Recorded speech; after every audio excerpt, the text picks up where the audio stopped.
Esta primera parte vamos a recordar que con una cédula de 1539, el emperador se dirigía a las autoridades novohispanas para que se estableciera una universidad. El fin era que los hijos de españoles y naturales pudieran aprender. Esto fue resultado de los esfuerzos del franciscano Juan de Zumárraga, que el 25 de enero de 1555 logra que se inaugure la Real y Pontificia Universidad de México. La bula de 1595, expedida por Clemente VIII, va a reafirmar el carácter de pontificia. No podía ser diferente porque hay que recordar el grado de influencia que tenía el ámbito religioso en el ámbito civil y desde luego en la enseñanza de los niños y los jóvenes. En esta naciente universidad, las cátedras que se impartieron fueron teología, sagrada escritura, cánones, leyes, artes, retórica y gramática, así como medicina. El primer rector fue el doctor Antonio Rodríguez de Quesada. Su nombramiento se hacía por medio de un acuerdo de notables reunidos en lo que se denominaba claustro. Y en casos especiales, cuando los miembros del claustro no se ponían de acuerdo, entonces el virrey, autoridad del momento, era el que elegía al rector de la universidad. La primera universidad, en su estatuto orgánico, toma como bases la Constitución de la Universidad de Salamanca.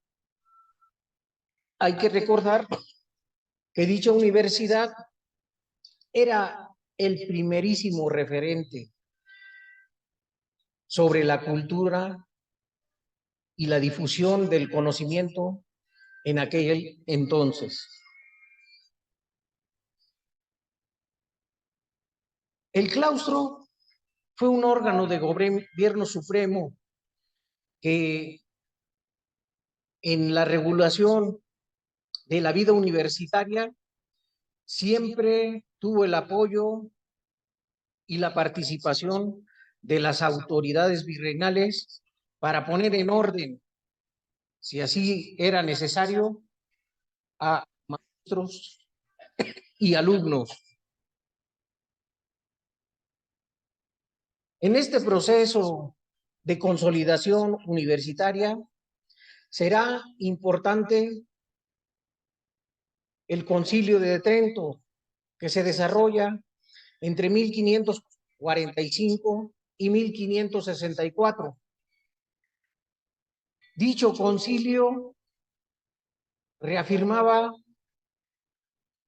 el carácter pontificio de la universidad y también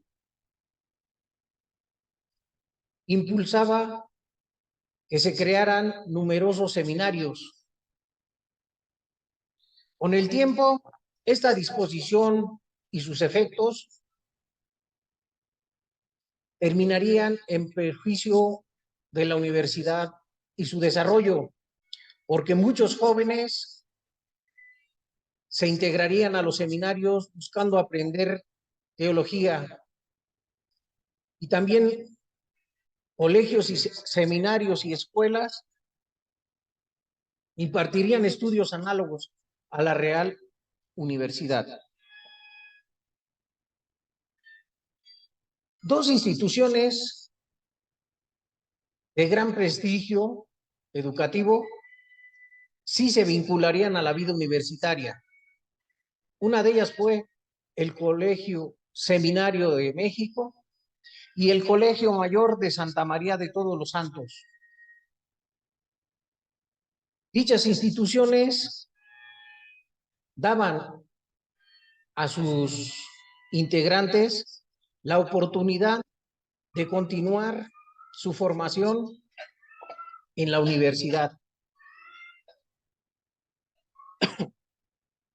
En 1597 se incorpora a la universidad el Colegio de San Juan de Letrán, de gran tradición educativa. Desde por lo menos 1529, junto con los colegios San Ramón, Seminario y Mayor de Santa María. La labor de las órdenes religiosas fue fundamental.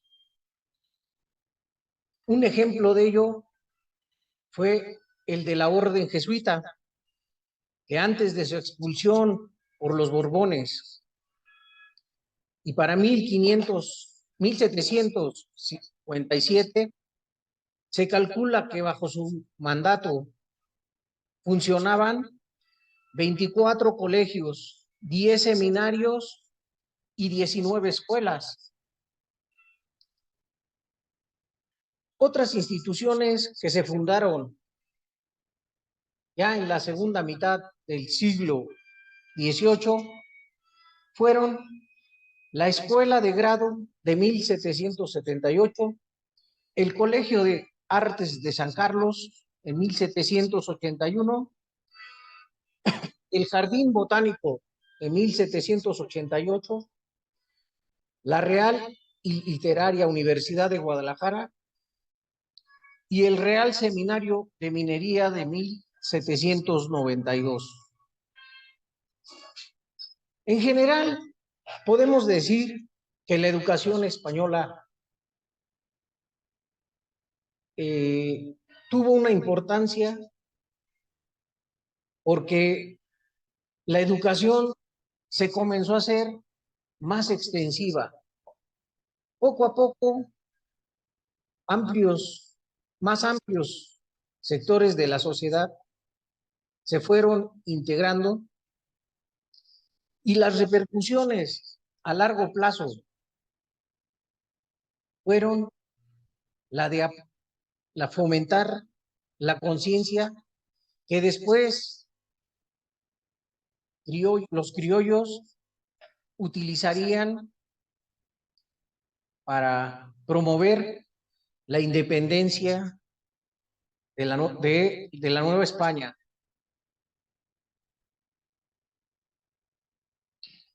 En esta segunda parte vamos a ver que con la independencia las discusiones sobre el tipo de educación que se tenía no cesaron.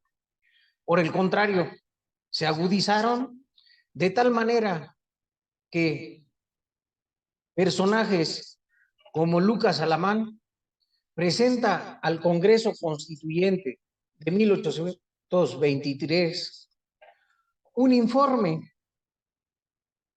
en el que busca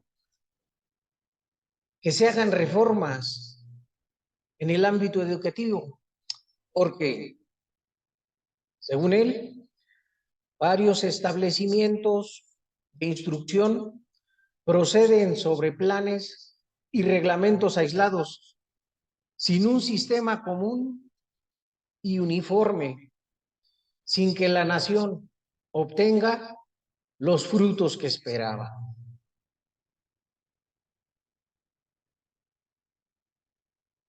En los primeros años de vida independiente, Diego Valadez afirma que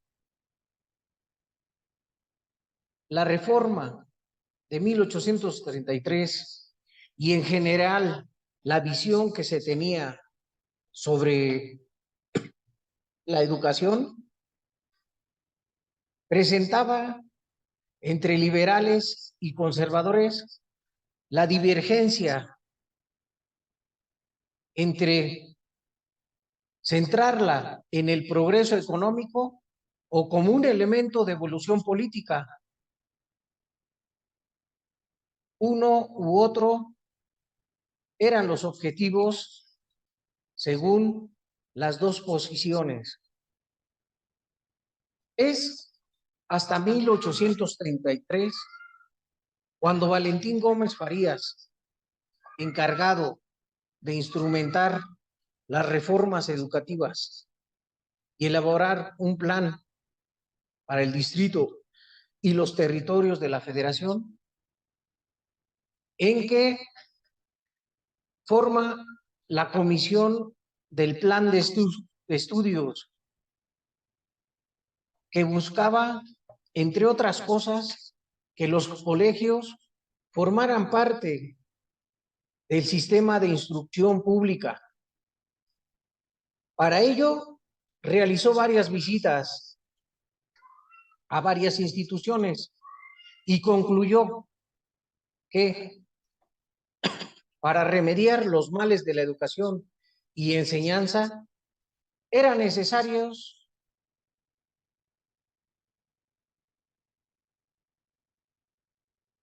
por lo menos resolver tres aspectos. El primero era destruir cuanto era inútil o perjudicial a la educación y la enseñanza. Establecer esta en conformidad con las necesidades determinadas por el nuevo Estado social y difundir entre las masas los medios precisos e indispensables para aprender. De los debates del Congreso resultaron 6 leyes.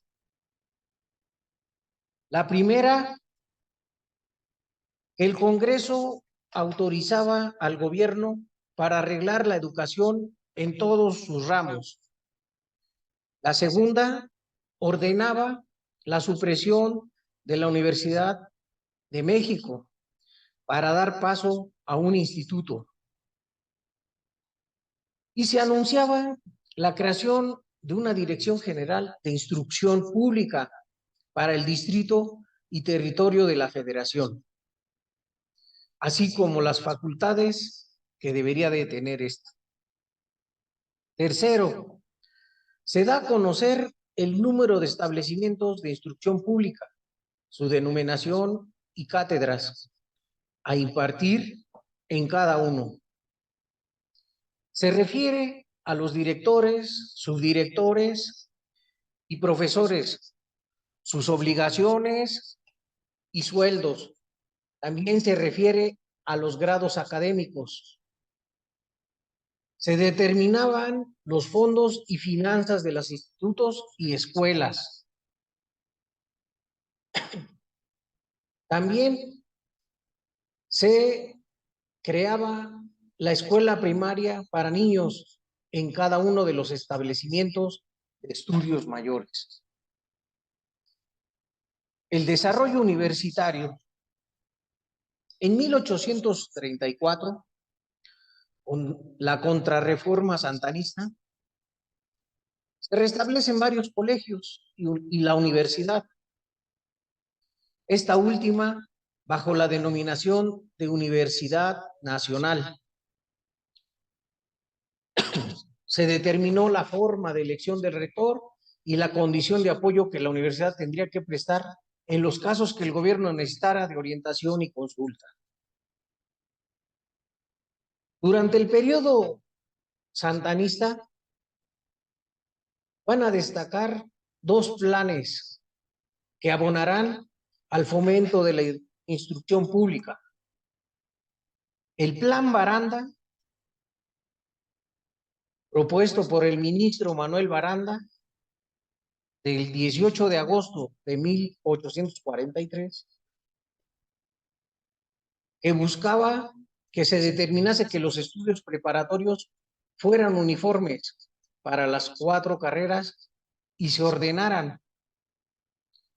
Y el Plan Lares de 1854, redactado por Teodosio Lares, que determinaba la continuidad de la enseñanza religiosa en la escuela primaria y que la duración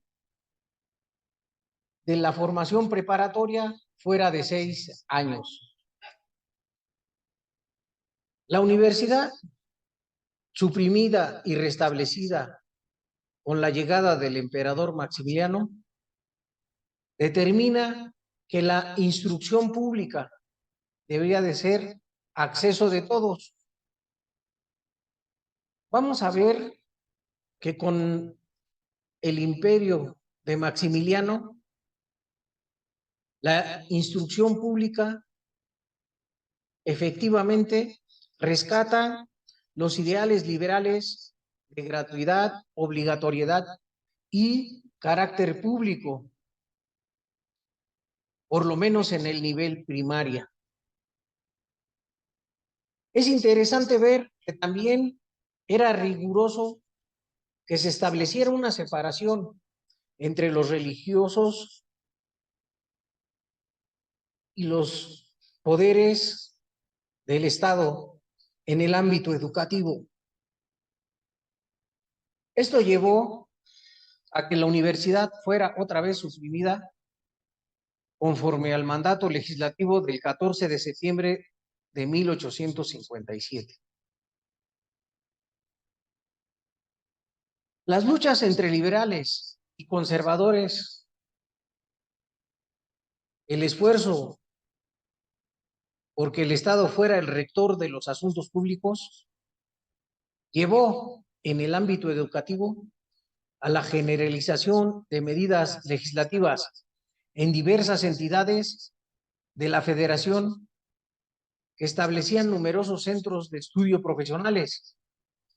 La tendencia apuntaba a un desplazamiento de la orientación escolástica por el interés naturalista y científico.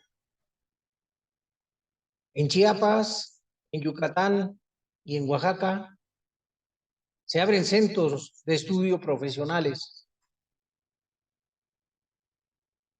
El ideal a finales del siglo XIX es el ideal positivista, ese que promovía el orden y progreso y que gran influencia va a tener durante el gobierno de Juárez y el gobierno de Porfirio Díaz en la institución educativa de México.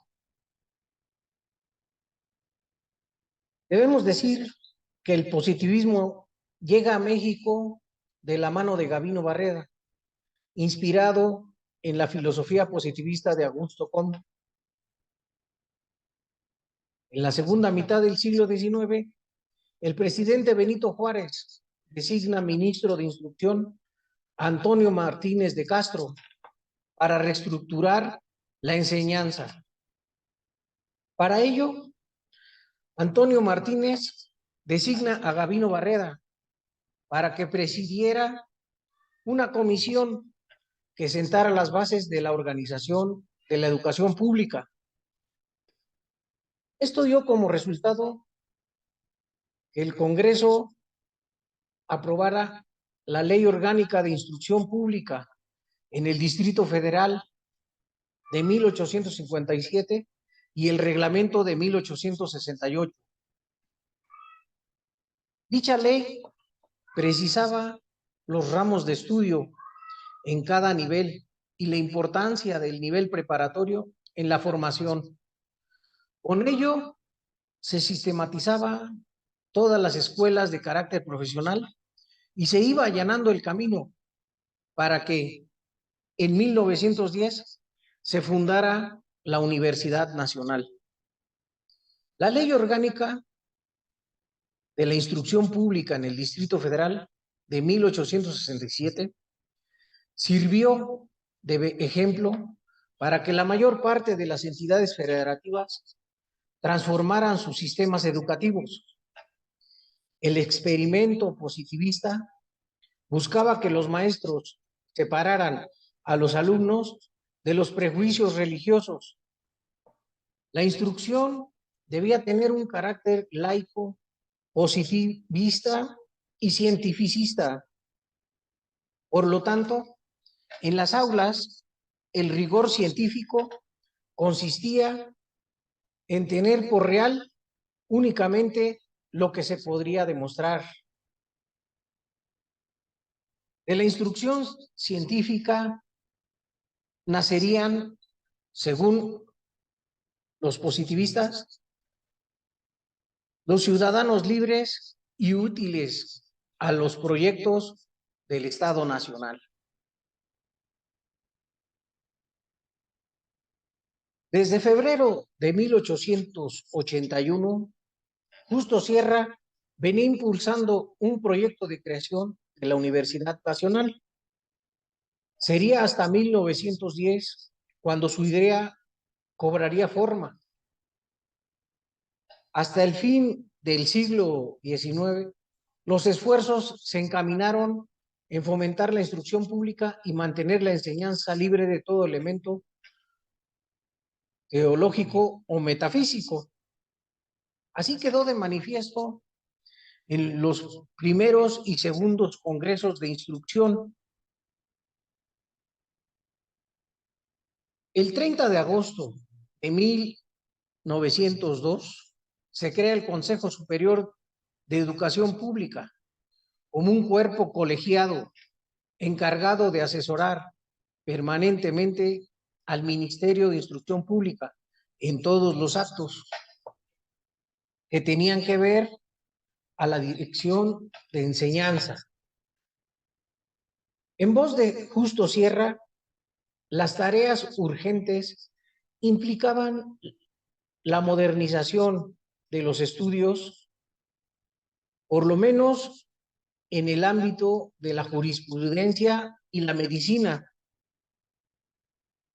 en los que se incluyera el examen crítico del derecho para la primera y el estudio de la medicina mediante métodos y procedimientos de enseñanza en instalaciones adecuadas.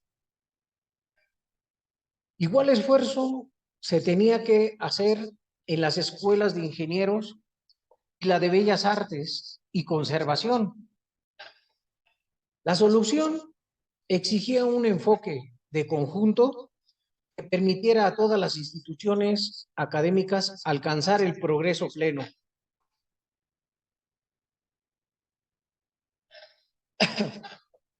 En opinión de Justo Sierra, ello solo se podía lograr con la creación de un centro de educación superior por parte del Estado, que fuera libre de egoísmos burgueses, con autonomía científica para una vida más fecunda. El 26 de mayo de 1910 se expide el decreto que crea la Universidad Nacional. Vamos a ver que esta importantísima institución está naciendo en momentos en que la Revolución Mexicana está a punto de estallar y se va a ver afectado su funcionamiento y desarrollo precisamente por la confrontación y la dispersión de recursos para el esfuerzo armado y poco al educativo. Durante la Revolución, gran parte de los debates se centrarán en el carácter autónomo de la universidad. El 14 de julio de 1917, después de que los universitarios discutieran con el gobierno de Huerta, después con Venustiano Carranza, sobre la posibilidad de que el funcionamiento universitario fuera libre y autónomo, en el Universal se publica el proyecto de ley de Félix Palavicini, por el cual se buscaba la autonomía de la universidad. Su idea era que ésta quedara fuera de los descontroles de la vida política y que las autoridades fueran independientes de cualquier otra autoridad ajena a la universidad. No se logra que el gobierno y otras instituciones se abstengan de intervenir en la vida universitaria. En 1923, Jorge de Larrea y Luis Rubio Siliceo, dos jóvenes miembros de la Federación de Estudiantes, formulan un proyecto de autonomía universitaria donde a esta se le faculta para aprobar planes de estudio, resoluciones técnicas, sanciones a profesores, directores y empleados, así como la posibilidad de que el presidente de la República elija una terna para ocupar la rectoría. El proyecto es debatido, incluso el mismo secretario de Educación, José Vasconcelos, tuvo conocimiento de él, pero por razones políticas, la propuesta es detenida en la Cámara de Diputados y no se discute más. Vamos a ver un cambio importante en la visión de autonomía, porque aunque sigue interviniendo el Poder Ejecutivo en la designación de autoridades universitarias, ya la decisión no puede ser de una sola persona, sino que tiene que elegir a tres y de esos nombrar a un rector. A partir de 1940 se van a presentar varios momentos fundamentales en la consolidación de la Universidad Nacional y su autonomía. En 1943, por fin se liberan los terrenos al sur de la Ciudad de México y comienza la construcción de la ciudad universitaria. El 7 de agosto de 1944, el rector Rodulfo Brito el y el Consejo Universitario constituyen una comisión para entrevistar a los exrectores y crear una junta que buscara soluciones al problema universitario. Estas reuniones surgiría la Ley Orgánica de 1945 de la universidad, principios que en la actualidad siguen vigentes. A nivel nacional y como expresión del avance de las instituciones de enseñanza universitaria, surge la Asociación Nacional de Universidades e Institutos de Enseñanza Superior, cuyas políticas generales eran la defensa de la autonomía, la interacción educativa, la ampliación de la cobertura social educativa.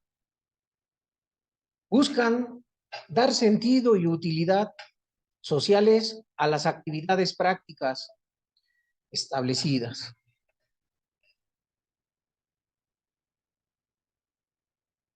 Con este recorrido podemos concluir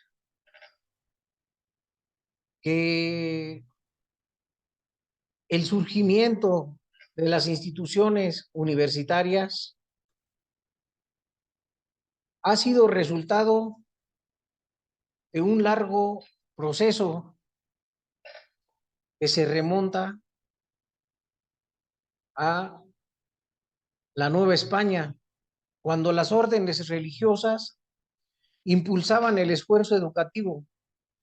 Desde luego, en un principio la educación siguió los patrones medievales, primero de privilegios y exclusión, pero después, con la introducción del pensamiento ilustrado y los esfuerzos de independencia, comienza un largo proceso de secularización de las instituciones educativas que cada vez va a permitir la participación de más amplios sectores sociales. No fue fácil, representó un largo camino de enfrentamiento con las fuerzas del conservadurismo, incluso en pleno siglo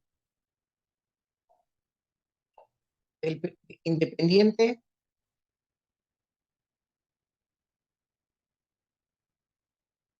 se buscó constituir una universidad laica, gratuita y popular. Esfuerzo que con dificultad avanzó hasta que en el siglo XX, con todo y que los asuntos políticos y económicos no dejan de influir, ya se cuenta con una institución que difunde la ciencia, el conocimiento, promueve la movilidad social y apoya en la solución de los grandes problemas nacionales. Muchas gracias, compañeros.